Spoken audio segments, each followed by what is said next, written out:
So I want you to picture the scene. Okay, it is November 21st, 1979. Right. And we are right inside the U.S. Embassy compound in Islamabad, Pakistan. A completely idyllic spot, really. Yeah, exactly. It's this massive 32-acre space, like brick pathways, a swimming pool. And there's this American government auditor, a 32-year-old guy named William Putcher. He's just sitting by that pool on his lunch break, casually eating a hot dog. I mean, it is the absolute definition of a mundane Wednesday afternoon. It's so ordinary. Right. And then the sound just starts building outside the concrete walls. A low roar at first. Yeah, a roar that very quickly turns into just the deafening scream of a mob. Thousands of radical Pakistani students are suddenly surging toward the embassy gates. And they're shouting anti-American slogans, they're hurling bricks, and carrying firearms, too. Exactly. Before Putcher can even really process what is happening, the gates just give way. He abandons his lunch, sprints toward the main chancery building, but the mob is already setting fires everywhere. The smoke was immediate. Yeah, this thick black smoke literally drives him out of hiding. And he's hit in the face with a flying brick, beaten on the back of the head with an iron pipe, and then just dragged into a vehicle. Which is terrifying. It's horrific. They take him to a local university to stand like a quote-unquote trial before this makeshift tribunal of furious students. And, you know, the sheer speed of that collapse is just staggering. I mean, within minutes, a fully secured diplomatic compound is entirely overrun. Yeah. It plunges over 100 American and Pakistani embassy employees into this truly desperate fight for survival. Right. But I think the most crucial detail of this entire riot, the actual spark that lit this massive powder keg, Yeah. it had absolutely nothing to do with American foreign policy. Oh, not at The rage of that mob was entirely manufactured by a bizarre, completely false rumor. Which is just wild to think about. It was a rumor that the United States and Israel had launched a military invasion of the Grand Mosque in Mecca, Saudi Arabia. The holiest site in the Islamic world. Exactly. Now, if you're looking back at the late 20th century, you might expect the origins of, modern geopolitical conflict to stem from these calculated chess moves between superpowers. Like men in suits moving pieces on a board. Right. But what we are plunging into today is a much darker, much more chaotic reality.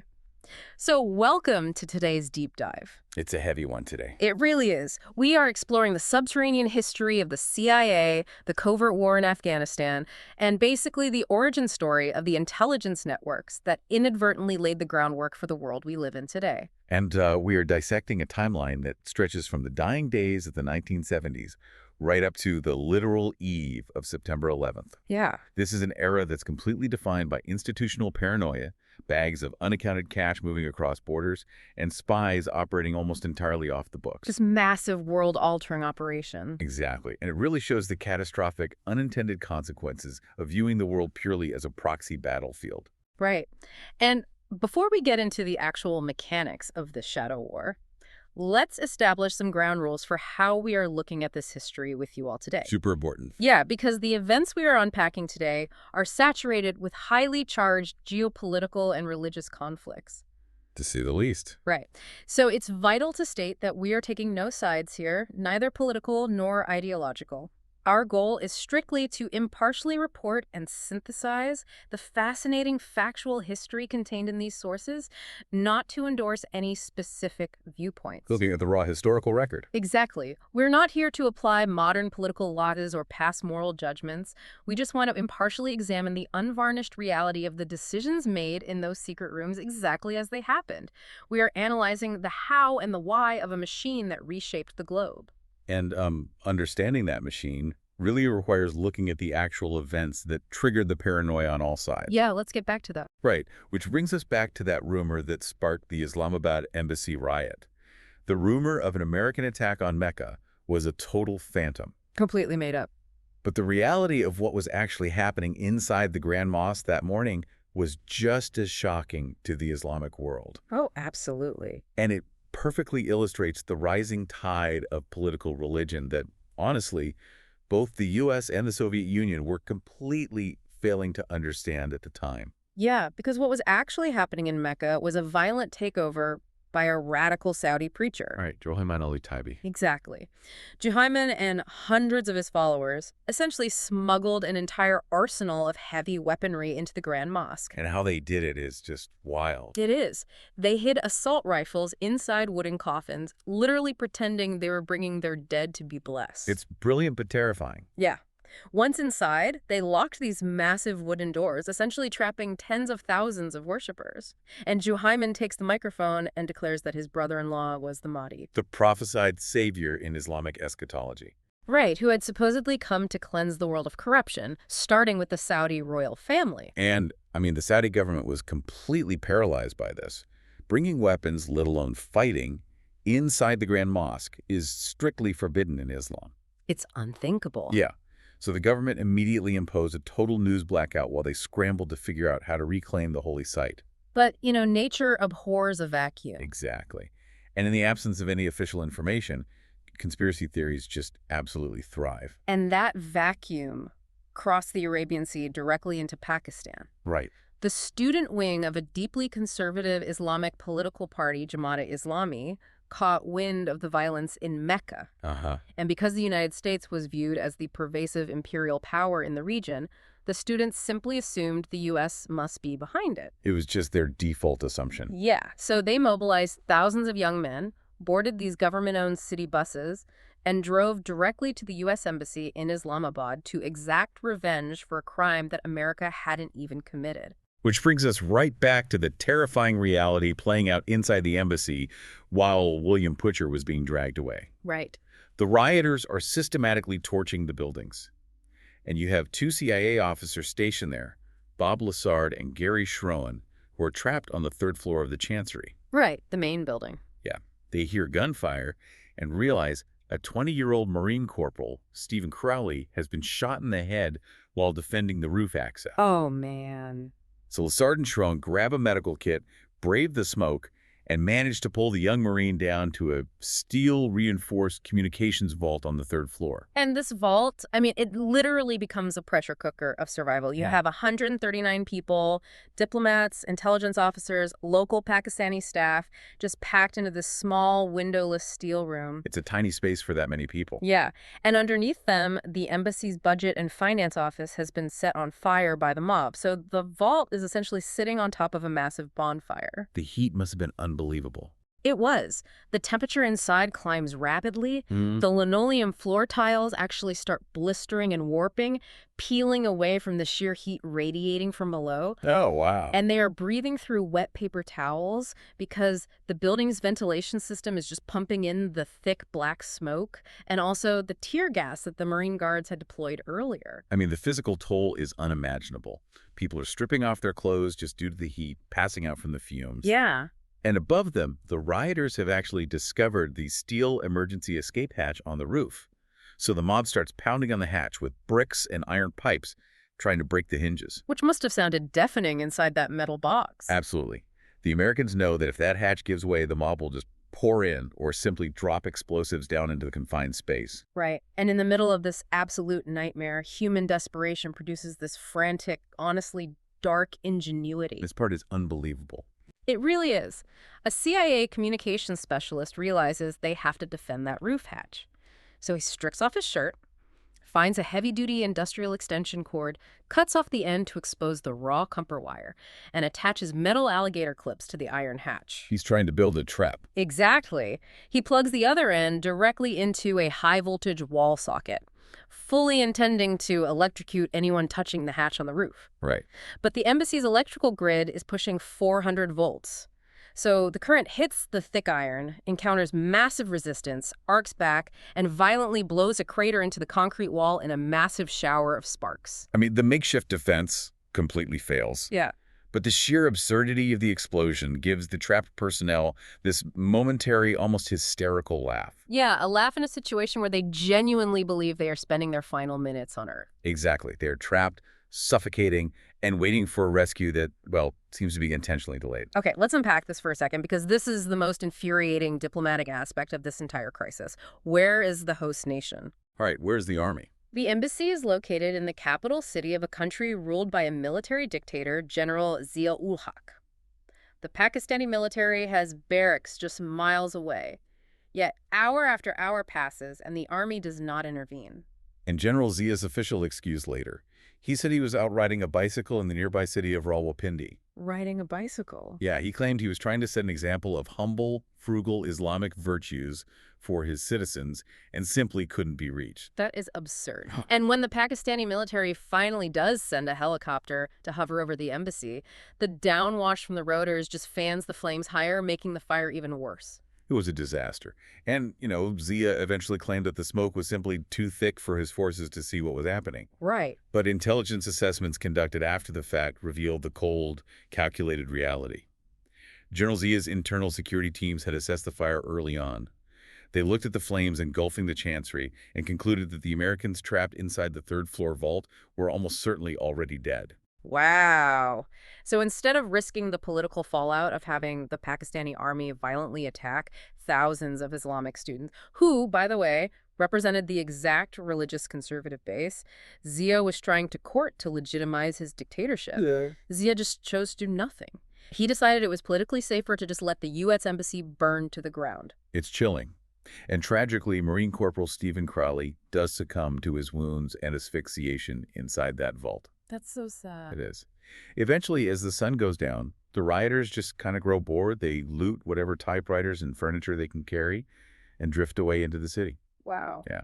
The surviving Marines manage to force open the warped roof hatch, and the 138 survivors climb out onto the roof, gasping for fresh air, only to look down and see their entire $20 million diplomatic compound reduced to a smoldering blackened shell.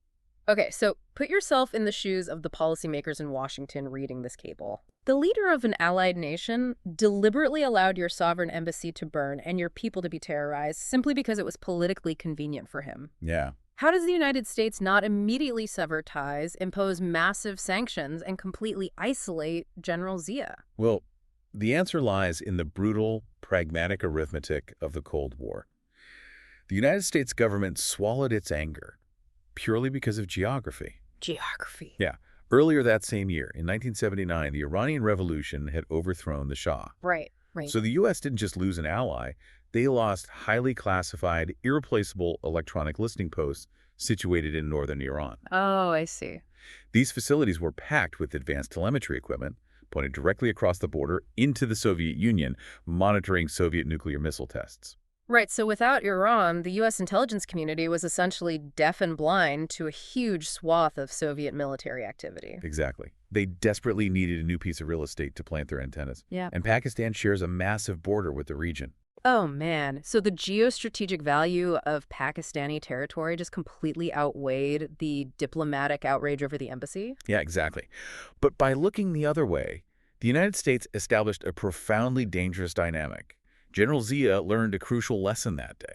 That he could get away with anything. Basically, he learned he could foster, manipulate, and harbor virulent anti-American radicalism for his own domestic political survival, and the United States would just tolerate it. Wow. He realized he held the leverage. The Americans needed his real estate so badly they would endure almost any insult. It is a terrifying precedent. But, while the U.S. is dealing with the fallout of misjudging religious radicalism in Pakistan, the Soviet Union is simultaneously making an even more catastrophic miscalculation right next door in Afghanistan.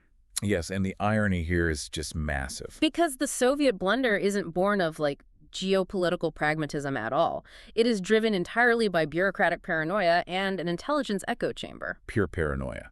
To understand the Soviet panic, we have to look at the internal dynamics of Afghanistan at the time. Really. In 1978, a year before the embassy burning, a communist coup successfully took over the Afghan government in Kabul. Okay. The new regime was led by two men, Nur Muhammad Taraki and Hafizullah Amin.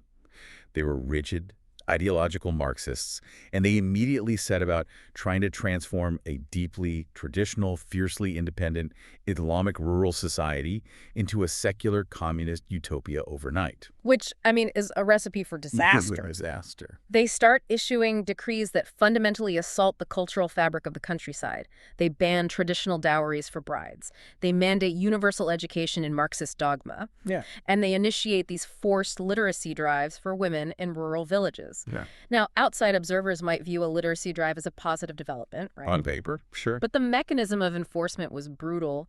Government cadres would literally roll into a conservative village, pull women out of their homes at gunpoint, and force them into classrooms to be taught secular ideology by male instructors. Right. To the rural Afghan population, this wasn't education. It was an existential attack on their religion and their honor. And unsurprisingly, this sparks violent rebellions across the entire country. Yeah. The most significant early flashpoint occurs in the western city of Herat in March 1979. An Afghan army captain named Ismail Khan leads his garrison in a massive mutiny against the communist government. And it gets incredibly bloody, right? Incredibly visceral.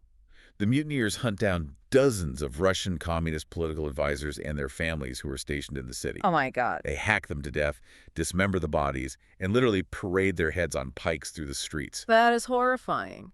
And the Soviet-backed government in Kabul retaliates with overwhelming, indiscriminate force. They send in armor and aircraft, just bombing Herat to rubble and killing up to 20,000 of their own citizens to crush the uprising. Yeah, and the sheer scale of the violence really alarms the KGB, the Soviet intelligence apparatus. Yuri Andropov, the head of the KGB, looks at the carnage and realizes the Afghan communists are creating a massive disaster.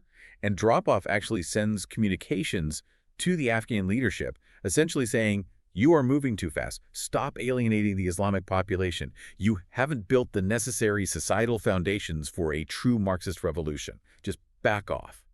But the Afghan communist leaders are completely detached from reality at this point, right? They're locked in this vicious internal power struggle. Exactly. Hafizullah Amin outmaneuvers Taraki, overthrows him, and eventually has him suffocated to death with a pillow. Wow. Yeah. Amin assumes total dictatorial control of Afghanistan, and he refuses to listen to Moscow's warnings. He is arrogant, ruthless, and increasingly isolated. And this is where the intelligence mechanisms just begin to eat themselves. Right. The KGB officers operating out of the Kabul residency despise Amin. They view him as a total liability who is dragging the Soviet Union into a quagmire. So, to weaken Amin's grip on power, the KGB initiates a classic disinformation campaign. They start planting whispers and forging documents around Kabul, suggesting that Hafizullah Amin is secretly on the payroll of the CIA. Which is a complete fabrication. Total lie. They make it up out of whole cloth just to sow distrust among Amin's loyalists. Right, but then the phenomenon known as blowback occurs. Blowback. Yeah, for you listening, blowback is when an intelligence agency releases false information, and that information inadvertently filters back into their own intelligence gathering, leading them to believe their own lie. It's the ultimate echo chamber. Exactly. Facing massive internal rebellions and a crumbling economy, Amin becomes desperate. He starts taking private meetings with American diplomats in Kabul, primarily the U.S. Chargé d'Affaires, Bruce Amstutz. Right. Amin is likely just looking for financial aid or maybe trying to play the superpowers against each other. Yeah. Standard dictator playbook. Correct. But the KGB intercepts the fact that these meetings are happening. They don't have audio of the rooms. They don't know the actual substance of the conversations. Right. So the KGB analysts in Kabul look at their own fabricated rumors that Amin is a CIA asset. Then they see him having closed-door meetings with the Americans, and they panic. Confirmation bias just takes hold. Entirely. They convince themselves that their own lie is actually the truth. Which is mind-blowing. And this paranoia travels all the way up the chain of command to Moscow. Yeah. Yuri Andropov writes a highly classified, incredibly alarmist memorandum to the Soviet premier, Leonid Brezhnev. Andropov lays out this absolute fever dream geopolitical scenario. So, Grace. He claims that the CIA is actively running Amin and that the American master plan is to use Afghanistan to build a new great Ottoman empire that would eventually absorb the southern Muslim-majority republics of the Soviet Union. I mean, the idea that the CIA in 1979 was trying to resurrect the Ottoman Empire is just mind-boggling. It's absurd. But Andropov goes even further. He argues that once Amin secures the country for the Americans, the Pentagon will move Pershing nuclear missiles into the Afghan mountains, pointing them directly at Russia's soft southern underbelly. Right. It is a completely hallucinatory threat assessment. And the irony is, the CIA station in Kabul is completely oblivious to all of this.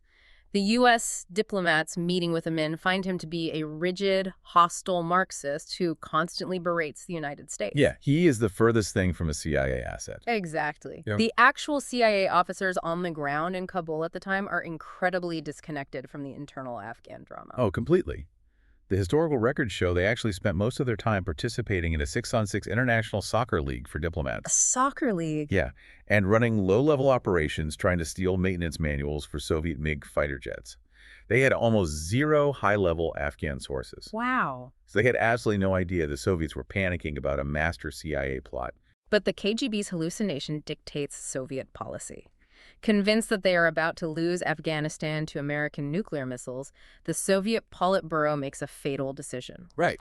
In December 1979, the Soviet Union invades its own puppet state. They deploy thousands of troops. Specialized KGB paramilitaries and Spetsnaz forces, operating under the codename Storm 333, dress in Afghan army uniforms, infiltrate the Taj Beg Palace in Kabul, and assassinate Hafizullah Amin. And then the Soviets just install a more compliant, docile communist leader, Babrak Karmal. Right. The Soviets think they are executing a quick surgical intervention to secure their border against an American plot. Yeah, they thought they'd be in and out. Exactly. But in Washington, Zbigniew Brzezinski, President Jimmy Carter's fiercely anti-communist national security advisor, watches Soviet tanks roll across the border and sees something entirely different. He sees an opportunity. Yes, he sees a bear stepping into a massive bear trap.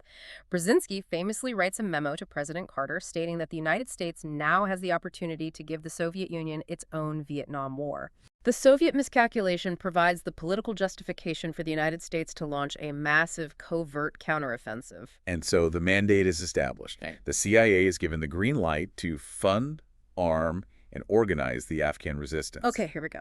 But immediately, the agency runs into an insurmountable geographical problem. Afghanistan is a landlocked, mountainous fortress. Right.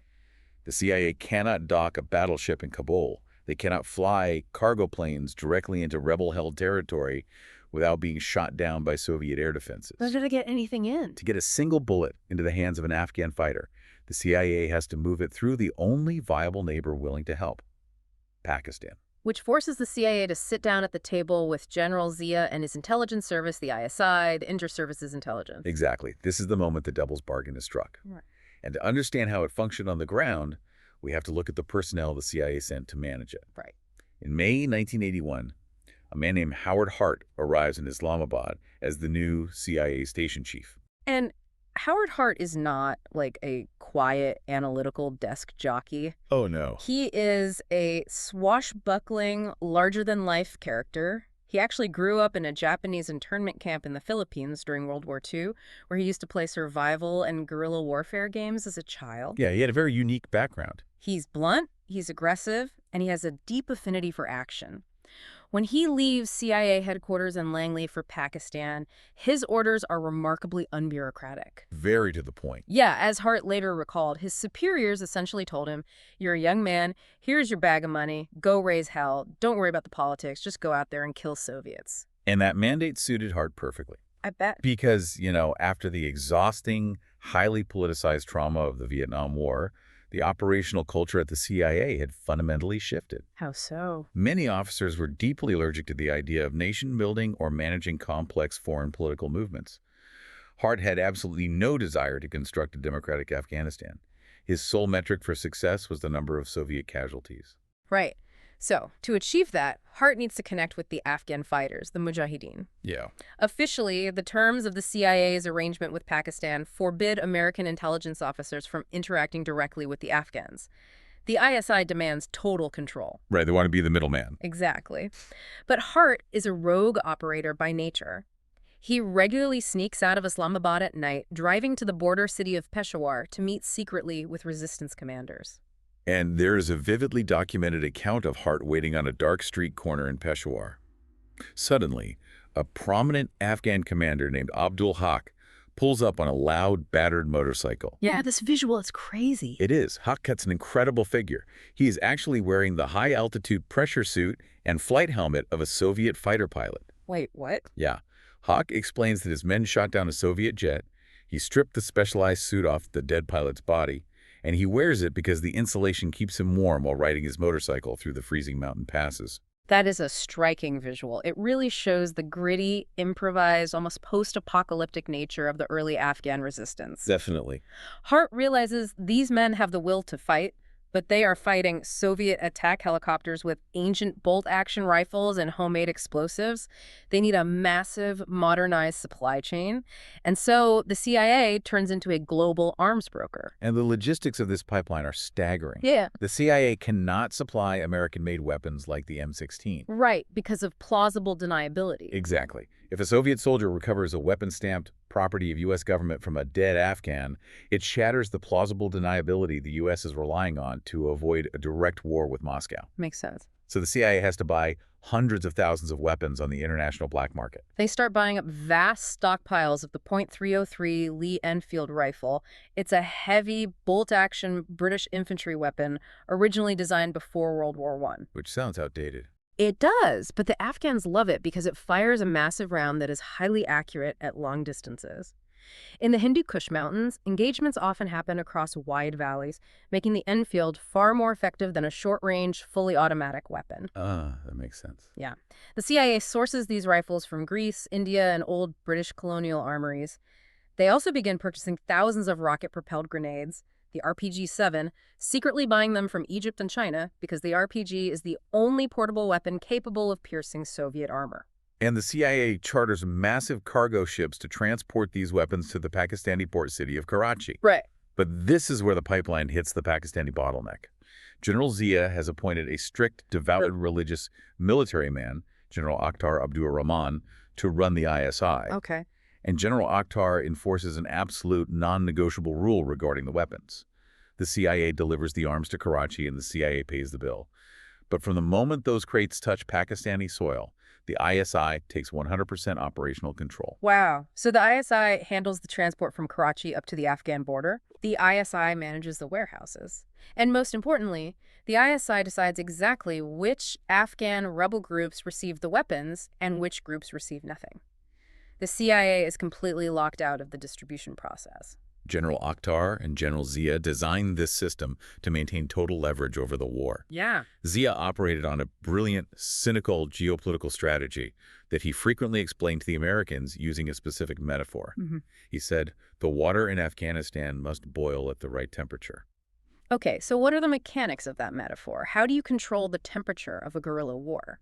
Well, Zia meant that the Afghan resistance needed to be strong enough to bleed the Soviet army, keeping Moscow bogged down and draining their economy. Right. However, the resistance could never become so powerful or so aggressively supplied that it provoked the Soviet Union into launching retaliatory airstrikes or a ground invasion across the border into Pakistan itself. Okay.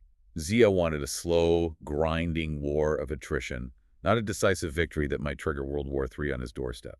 That is incredibly calculating. Furthermore, Zia was terrified of who might emerge victorious in Afghanistan, right? Absolutely. Afghanistan is a diverse country, but the largest ethnic group is the Pashtuns. There are also millions of Pashtuns living inside Pakistan, right along the border. Yeah. Zia feared that if the Afghan resistance was led by moderate traditional Pashtun tribal leaders and they managed to defeat the Soviets, those leaders might establish a strong, secular Pashtun nationalist government in Kabul. And a strong Pashtun nationalist movement would inevitably demand an independent Pashtunistan, a new country that would violently carve away nearly half of Pakistan's territory. Wow. Zia viewed Afghan nationalism as an existential threat to his own nation's survival. So to prevent that, the ISI deliberately engineers the resistance. Because the ISI controls the weapons, they systematically starve the moderate royalist and traditional tribal leaders of Afghanistan. If an Afghan commander talks about democracy or Pashtun nationalism, his supply trucks mysteriously never arrive. Instead, Pakistani intelligence funnels the vast majority of the CIA's high-grade weapons and cash to hardline extremist Islamist groups. Right, they elevate men like Gulbuddin Hekmatyar, a brutal warlord whose ideology aligned closely with the transnational Muslim Brotherhood. The ISI reasoned that radical Islamist commanders cared about global religious purity, not local ethnic nationalism. They believed a radicalized religious government in Kabul would be eternally dependent on and loyal to Pakistan. Wait, hold on. Let's really look at this. The United States is supplying the money and the weapons. If the CIA station in Islamabad can clearly see that the ISI is deliberately starving moderate Afghans and funding hardline extremists who hate the West, Yeah. why didn't the CIA just threaten to turn off the tap? The U.S. held the purse strings. They could have demanded oversight. This sounds less like a devil's bargain and more like willful ignorance. And that is exactly the crucial criticism of the era. Why didn't the U.S. intervene? The answer brings us back to Howard Hart and the post-Vietnam CIA mindset. The agency was strictly focused on the tactical goal: dead Soviets. Yeah. If Hekmatyar's fighters were effectively blowing up Soviet tanks, the CIA did not care about his religious ideology or his post-war political ambitions. Wow. Demanding oversight would mean auditing Afghan politics, deciding who should rule a post-Soviet Afghanistan, and risking a rupture with Pakistan that could shut down the pipeline entirely. Right. They didn't want to rock the boat. The CIA eagerly traded long-term strategic control for short-term plausible deniability. They surrendered the ideological shaping of the war entirely to the ISI. And the CIA wasn't the only organization blindly pouring fuel into the ISI's engine. There was an equal, massive river of cash flowing into Pakistan from the deserts of Saudi Arabia, bringing a whole new network of operatives and ideologies into the conflict. Oh, absolutely. The Saudi royal family viewed the Soviet invasion of Afghanistan with absolute terror. Because of the communism aspect? Exactly. The Soviet Union represented atheistic communism, an ideology that the deeply religious Saudi state viewed as a godless heresy threatening the entire Middle East. To combat this, Saudi intelligence, the GID, stepped into the fray.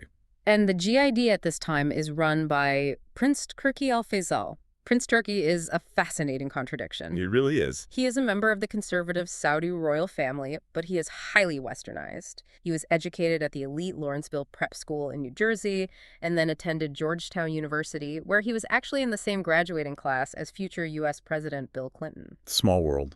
Right. Turki is smooth, sophisticated, speaks flawless English, and he models his intelligence agency directly on the bureaucratic structure of the CIA. And Prince Turki meets with his American counterparts and brokers a staggering financial agreement. This part is crazy. The Saudi government officially agrees to match United States funding for the Afghan covert war, dollar for dollar. If Congress appropriates $50 million, the Saudis wire $50 million.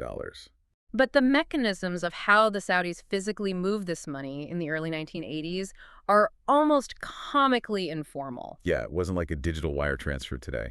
Right. The banking infrastructure wasn't there for secret, massive wire transfers to Pakistani intelligence, so they moved the cash by hand. Literally by hand. We have these incredible accounts of Prince Turki's chief of staff, a man named Ahmed Badib, acting as a high-stakes courier. Badib flies on a standard commercial airliner from Saudi Arabia to Karachi. And along with his personal suitcases, he checks several heavy wooden crates. Right. Inside those crates is $1.8 million in crisp, sequentially marked U.S. $100 bills. And when Badib lands in Karachi, the Pakistani customs agents naturally want to open and X-ray these massive wooden boxes. Of course they do. So Badib has to bluff his way through.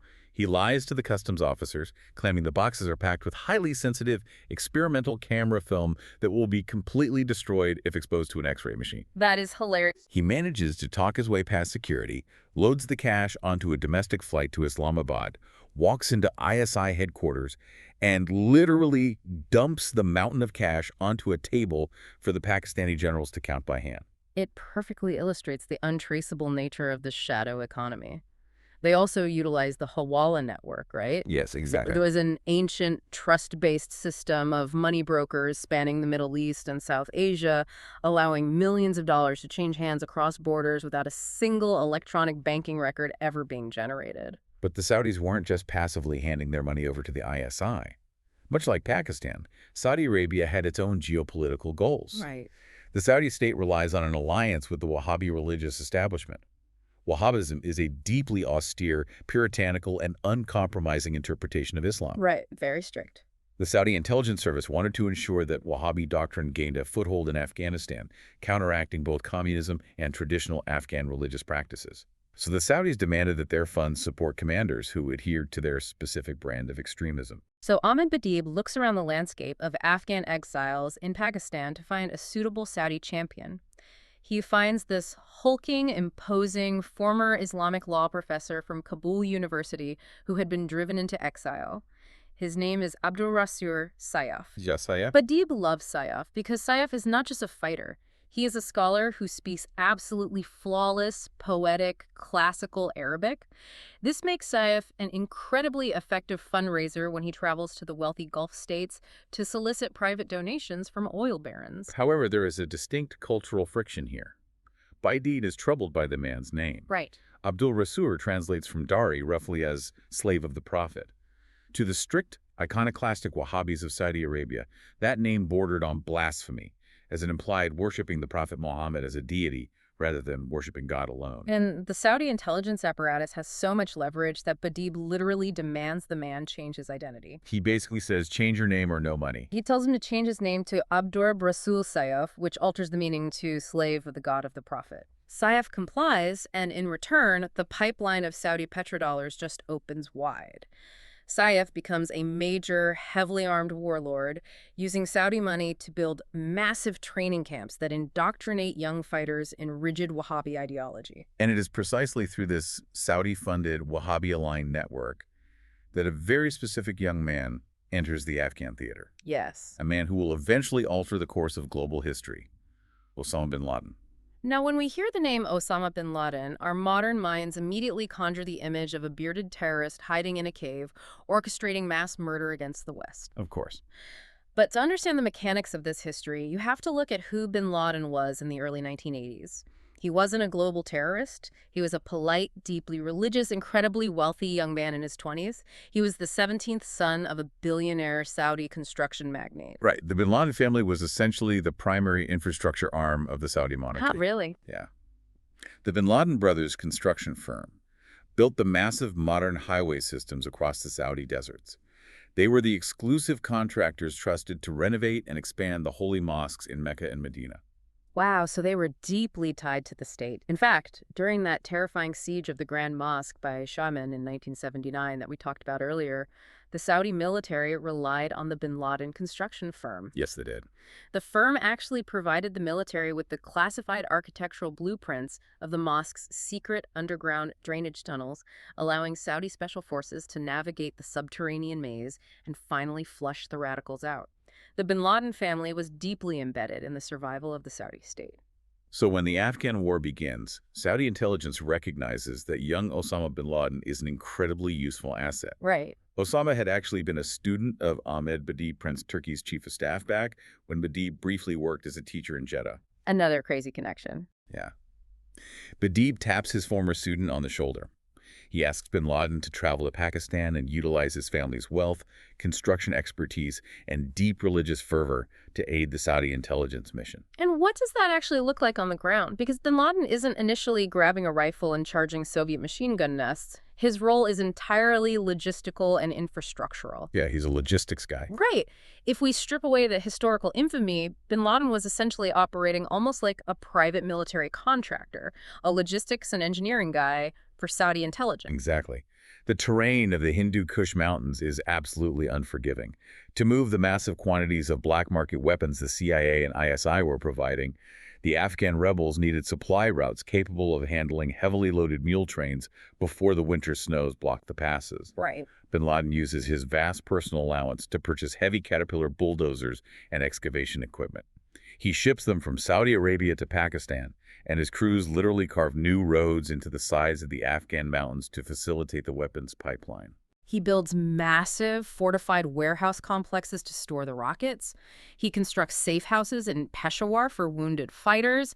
He establishes guest houses to process the influx of foreign Arab volunteers who are traveling to Pakistan to join the Holy War. Yeah. Bin Laden is the logistical grease keeping the Saudi side of the war machine functioning, operating in close, documented coordination with the Saudi embassy in Islamabad. And this brings us to one of the most heavily debated questions of this entire era. Okay, what is it? Did the CIA directly fund and train Osama bin Laden? Right, it's the rumor that refuses to die. Everyone always says the CIA created him. Well, based on the exhaustive documentation and declassified records spanning decades, the answer is no. Really? No. No, the CIA never dealt with bin Laden directly. There is not a single credible record of an American intelligence officer ever meeting with him or handing him money in the 1980s. Wow, okay. The Saudis were deeply protective of their unilateral networks, and insisted on strict compartmentalization. The CIA dealt with the ISI, the Saudis dealt with the ISI and their own proxies like bin Laden, and the streams of money were kept technically separate. But, I mean, practically speaking, that compartmentalization is a bit of a bureaucratic illusion, isn't it? Oh, absolutely. The CIA might not have handed Osama bin Laden a physical check, but they were pouring billions of dollars of high-grade weaponry and tactical support into the exact same ecosystem. Exactly. Bin Laden was building the roads that the CIA's rockets traveled on. Bin Laden was supporting the camps of warlords like Saif, who were simultaneously receiving CIA weapons from the ISI. It was a massive symbiotic blending of state intelligence operations and transnational religious crusade. The CIA was laser-focused on the tactical defeat of the Soviets, and in doing so, they willingly fueled a militarized religious network. Yeah. The lines between an Afghan nationalist fighting for his village and a foreign zealot fighting a global holy war became completely indistinguishable. And frankly, during the height of the 1980s, no one in Washington or Riyadh cared to untangle those lines. The only metric that mattered was the mounting number of Soviet casualties. Right. And speaking of Washington, by the mid-1980s, the war machine is humming. The Soviet Union is bleeding. But a new leadership dynamic takes over the CIA, and they decide that simply bleeding the Soviets into a stalemate isn't enough. They want to win. They want to actively, decisively win the Cold War. And to achieve that, they are willing to cross strategic lines that the intelligence community had previously considered unthinkable. This escalation is driven primarily by the new director of Central Intelligence, William Casey. William Casey is a monumental, highly unorthodox figure in American intelligence history. Yeah. He wasn't a career bureaucrat who climbed the ranks of the CIA. He was a wealthy Wall Street lawyer and a veteran of the OSS, the Office of Strategic Services, the precursor to the CIA during World War II. Right, the old school spies. Exactly. During that war, Casey ran highly dangerous spy networks behind Nazi lines in Europe. He brought that aggressive, risk-tolerant wartime mentality into the CIA when President Ronald Reagan appointed him. He was also an eccentric personality, wasn't he? Very much so. He was notorious for mumbling so incoherently that his own secretaries frequently refused to take dictation from him because they couldn't understand a word he was saying. It's true. During cabinet meetings, President Reagan would routinely pass notes to his aides asking, "Did you understand anything Bill just said?" Yeah. But beneath the mumbling, Casey possessed a ruthless, deeply ideological intellect. And Casey's ideology is really the key to his escalation of the war. He was a devout, highly traditional Catholic and a Knight of Malta. He viewed the Cold War through a profoundly religious lens. To Casey, the struggle against the Soviet Union wasn't merely a geopolitical chess match over borders and resources. It was a literal battle between good and evil. He saw it as God-fearing believers, whether they were conservative Christians in the United States or devout Muslims in the mountains of Afghanistan, locked in a holy war against the atheistic, godless machinery of Soviet communism. So because he views the conflict as a religious crusade, Casey is highly susceptible to the influence of politicians who want to drastically expand the war. Right. The most prominent is a flamboyant Democratic congressman from Texas named Charlie Wilson. Wilson is legendary in Washington for his wild lifestyle, traveling the globe with beauty queens, drinking heavily, and breaking practically every conventional rule of diplomacy. He was quite the character. Yeah, but Wilson holds a seat on the highly powerful House Appropriations Subcommittee that controls the CIA's black budget. Wilson becomes obsessed with the romantic image of the Afghan Mujahideen and uses his leverage to force massive, unprecedented amounts of money into the CIA's Afghan account. And the budget expansion is just exponential.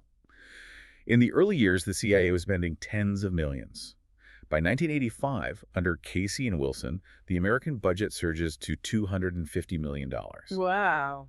And because Prince Turki and the Saudis are still matching it dollar for dollar, the CIA suddenly finds itself managing a staggering $500 million covert war chest for a single year. That is an insane amount of money for the 80s. It really is. The pipeline is flooded with advanced weaponry, satellite intelligence, and secure communications gear. But Casey isn't satisfied with just fighting the Soviets inside the borders of Afghanistan. No, he wants to go further. He looks at a map of the region and sees an offensive opportunity. The northern border of Afghanistan rests directly against the southern border of the Soviet Union itself, specifically the Soviet Central Asian republics like Uzbekistan, Tajikistan, and Turkmenistan. Right. These regions are populated by millions of ethnic Muslims who have lived under the forced secularism of Moscow for decades. Casey decides to weaponize religion and export the jihad directly into the Soviet homeland. And this represents a massive, highly dangerous escalation of covert action.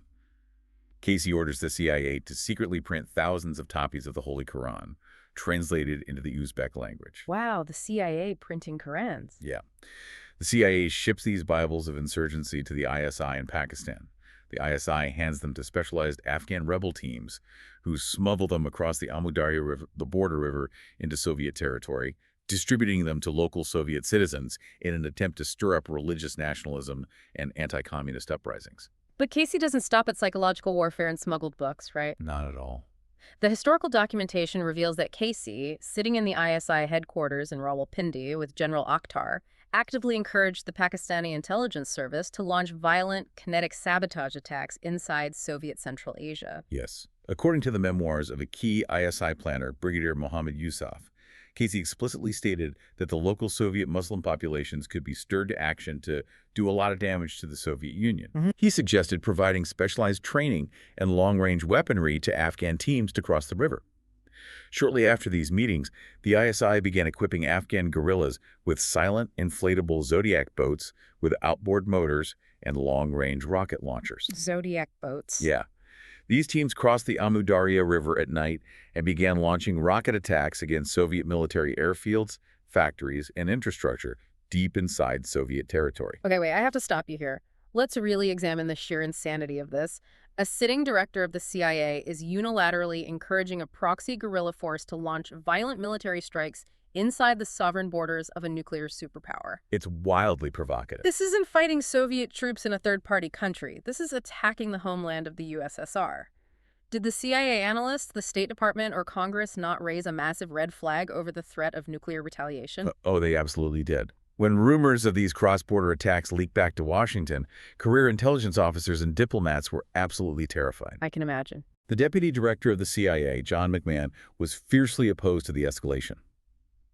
Launching unprovoked attacks into Soviet territory was a direct provocation that could have easily triggered a massive Soviet military response, potentially sparking a direct war between the U.S. and the USSR. Yeah. Furthermore, it was highly likely illegal. Okay, explain the legality of that. How does the CIA operate within the law? Well, a presidential finding is the legal bedrock of American covert action. Following the intelligence scandals of the 1970s, Congress passed laws stating that the CIA cannot simply start a secret war on its own. Right. The President of the United States must sign a highly classified document, a finding, stating that a specific covert operation is essential to national security. The administration must then brief specific congressional oversight committees. This creates a paper trail of democratic accountability. Okay, got it. The existing presidential finding authorized the CIA to assist the Afghans in fighting Soviet forces inside Afghanistan. It almost certainly did not authorize the CIA to initiate sabotage operations inside the Soviet Union itself. So how did Casey bypass the law and avoid oversight? He utilized the architecture of plausible deniability that the CIA had built with Pakistan. Because the ISI physically controlled the Afghan proxies, Casey simply used the ISI as a cutout. Of course. He gave the nod to General Akhtar, the ISI trained the men, and the Afghans pulled the trigger. If the Soviet KGB captured an Afghan rebel inside Uzbekistan and accused the U.S. of an act of war, Casey could throw up his hands and truthfully say to Congress, "We don't control these rogue Afghan commanders the Pakistanis do. We had nothing to do with it." That is so deeply cynical. Yeah. Casey operated on pure instinct and ideological fervor, deliberately bypassing the caution of his own agency. By leaning so heavily into religious warfare and utilizing untethered proxy forces, Casey helped forge a weapon that was inherently uncontrollable. Which brings us to the devastating human cost of relying on that uncontrollable system. Because while William Casey was pouring hundreds of millions of dollars into the ISI, allowing them to fund extremists and launch cross-border raids, the most brilliant, effective tactical commander actually fighting the Soviets inside Afghanistan was being systematically starved of supplies. It is time to talk about Ahmad Shah Massoud. Massoud is arguably the most compelling military figure of the entire conflict. Definitely. He was not a traditional tribal elder or a religious cleric. He was a former engineering student at Kabul Polytechnical University.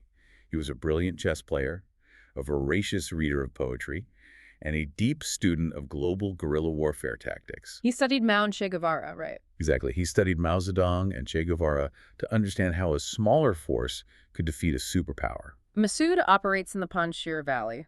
Geographically, the Panjshir is a nightmare for an invading army. It is a narrow, winding, 70-mile-long canyon carved into the towering Hindu Kush Mountains. It's like a natural fortress.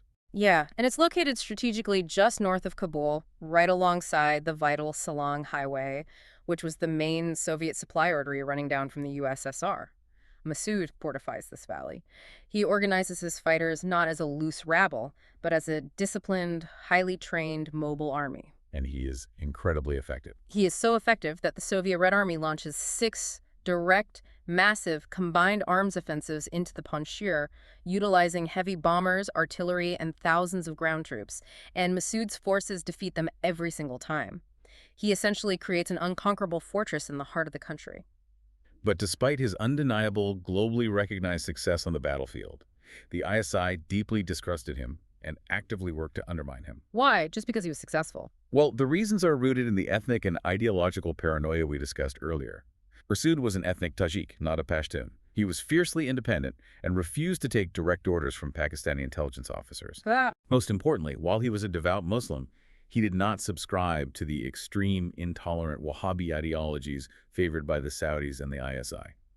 He envisioned a post-war Afghanistan that retained its traditional, moderate Islamic character. So because Massoud refuses to be a puppet for Islamabad or Riyadh, the ISI punishes him using the one tool they have absolute control over, the CIA's weapons pipeline. Right. And the most glaring, tragic example of this betrayal centers around the introduction of the Stinger missile. Stinger missile completely altered the trajectory of the war. By 1986, Soviet Hind attack helicopters were devastating the Afghan resistance. Both helicopters were brutal. The helicopters were heavily armored, flying fortresses that the old Enfield rifles and RPGs couldn't effectively bring down. So the CIA finally convinces the Reagan administration to supply the Mujahideen with the 92 Stinger. It is a highly classified, shoulder-fired, heat-seeking anti-aircraft missile. A single fighter standing on a mountain peak could lock onto the heat exhaust of a Soviet helicopter, fire, and the missile would independently track and destroy the aircraft. It neutralized Soviet air superiority overnight. The CIA hands out over 2,000 of these Stinger missiles to the Afghan resistance. Now, given that Massoud is the most effective commander fighting the largest concentrations of Soviet forces, logic dictates he should receive the lion's share of this advanced weaponry. You would think so. So, do you know how many Stinger missiles Ahmed Shah Massoud actually received from the ISI? The declassified records show that out of over 2,000 missiles, Massoud received exactly 8. 8 out of 2,000. 8, and he only received those 8 at the very end of the war, after the Soviet forces had already begun to withdraw. That is just sick. The ISI meticulously ensured that the vast majority of the Stinger missiles, the advanced sniper rifles, and the satellite intelligence went to their favored hardline Islamist commanders like Gulbuddin and Hekmatyar. Commanders who, historical records show, often spent more time hoarding weapons and fighting rival Afghan factions than they did actually fighting the Soviets. It's infuriating. The United States financed the creation of a massive military machine, but allowed a foreign intelligence service to aim it at the most moderate, capable allies simply to preserve plausible deniability. Yeah, it was a massive betrayal. And this profound betrayal sets the stage for the tragic coda of our story. Because the geopolitical consequences of these decisions don't stay in the 1980s, they bleed directly into the modern era. We jump forward in time to September 1996. The historical landscape has completely shifted. Right. The Soviet Union withdrew from Afghanistan in 1989 in defeat, and the communist government in Kabul finally collapsed in 1992. The United States, having achieved its singular tactical goal of defeating the Red Army, basically declared victory in the Cold War, closed its embassies, zeroed out the covert budget, and entirely abandoned Afghanistan. Just packed up and left. Left. The country is left as a heavily armed, shattered husk. With the unifying enemy gone, the various warlords funded by the CIA and the ISI turn their weapons on each other. Afghanistan descends into a brutal, catastrophic civil war. Yeah. Kabul is reduced to rubble by indiscriminate artillery fire. Massoud emerges as the defense minister of a crumbling, fractured coalition government, desperately trying to hold the capital against forces backed by Pakistan. And out of this chaos, rising from the religious schools in the southern borderlands, emerges a new, terrifying, hyper-radicalized force, the Taliban. Right. The Taliban are young, heavily indoctrinated men, fully backed and armed by the Pakistani ISI, sweeping across the country in columns of shiny new Toyota pickup trucks, enforcing a draconian medieval interpretation of Islamic law. It is in this desperate environment in September 1996 that the CIA finally decides to send someone back into Kabul to speak with Ahmad Shah Massoud. Yeah. They send Gary Schroen, the very same intelligence officer who barely survived the burning U.S. Embassy vault in Islamabad 17 years earlier. It really comes full circle. It does. Schroen flies into the ruined city of Kabul on a rickety cargo plane, carrying a small overnight bag.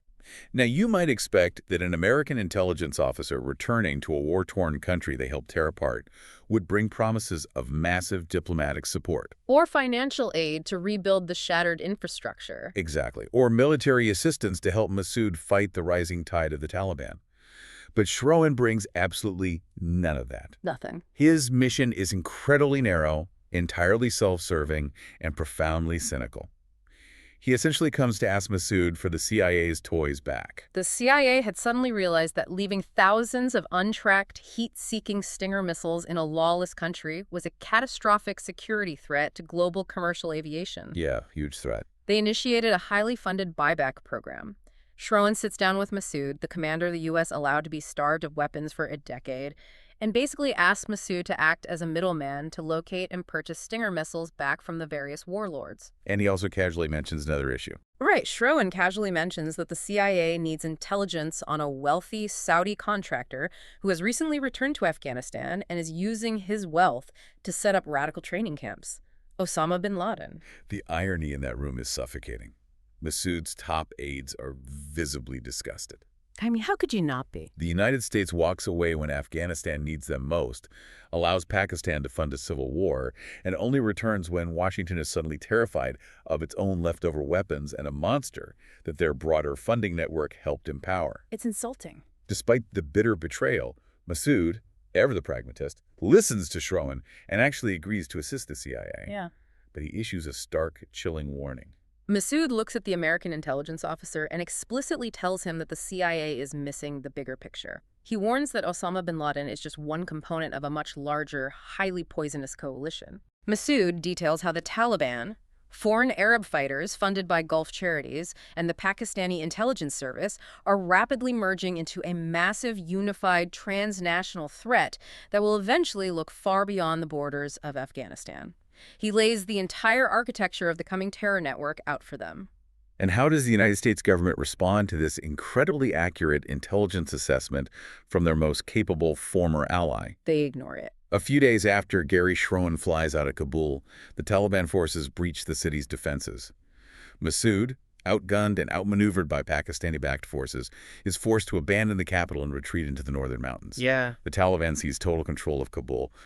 And back in Washington, the U.S. State Department spokesperson stands at a podium and issues what the historical record describes as pablum mild, passive, bureaucratic statements expressing a vague hope that the Taliban will form a representative government and respect human rights. A representative government, what a joke. The United States essentially shrugs as the country falls to religious extremists who will soon invite Al-Qaeda to build a global headquarters. It is a devastating sequence of events. The U.S. intelligence apparatus shows up, asks for their missiles back, completely ignores a massive, detailed warning about the convergence of bin Laden and the Taliban, and then just watches from afar as the country descends into the darkness that will inevitably reach their own shores. This is the definitive synthesis of the Ghost Wars concept. The decisions made in the 1980s were hailed as a triumph of covert action. The United States won the Cold War battle in Afghanistan, bankrupting the Soviet Union and forcing their withdrawal. Right. But in executing that strategy, the U.S. created a geopolitical black hole. By relying entirely on unaccountable secret networks, By deliberately utilizing the ISI as a cutout to maintain plausible deniability, by allowing foreign intelligence services to dictate the ideological direction of the war, and by prioritizing short-term tactical victories over long-term stability, the intelligence agencies birthed a ghost. And that ghost would metastasize in the power vacuum they left behind, eventually culminating in the catastrophic attacks of September 11, 2001. Yeah. We have navigated an immense expanse of history today. We started in the suffocating heat of a burning embassy vault in Islamabad, driven by a fabricated rumor. We examined the paranoid hallucinations of the KGB that triggered a massive invasion. We tracked millions of dollars in Saudi cash, smuggled in commercial luggage, followed William Casey's crusade to smuggle Qurans into the Soviet Union, and witnessed the tragic, calculated betrayal of Ahmed Shah Massoud. It is a history that completely dismantles the neat, binary narratives we often try to superimpose on the Cold War. It reveals the messy, chaotic, and often deeply flawed human mechanics behind the decisions that shape the globe. If you are looking back at this from today's perspective, it is easy to judge the policymakers of the 1980s, but it's crucial to understand the environment they operated in. Why is this history so vital to comprehend? Because it proves, with brutal empirical clarity, a fundamental law of global politics. The enemy of my enemy is almost never your friend. No, they're merely a temporary tactical convenience. The decisions made by spies, generals, and politicians in secret rooms, decisions prioritizing immediate leverage over ideological alignment, didn't just end the Cold War, they directly engineered the terrifying, asymmetric conflicts that define the 21st century. Which leaves us with a lingering, provocative question to consider long after we conclude today's analysis. What's that? If the CIA's most successful, highly lauded covert operation of the 20th century, the arming of the Afghan resistance and the defeat of the Soviet Red Army, laid the direct, undeniable groundwork for its most catastrophic intelligence failure in the 21st century, how do we evaluate the true success of secret intelligence today? That's a great question. When a nation engages in a shadow war, outsourcing its foreign policy to unaccountable proxies and foreign intelligence services, can that war ever truly be won? Or does victory simply change the ghosts you inevitably have to fight tomorrow? It's a chilling reality. When you build a machine in the shadows, fueled by plausible deniability, you surrender the ability to control it once it steps into the light. Thank you for joining us on this deep dive into the hidden mechanics of history.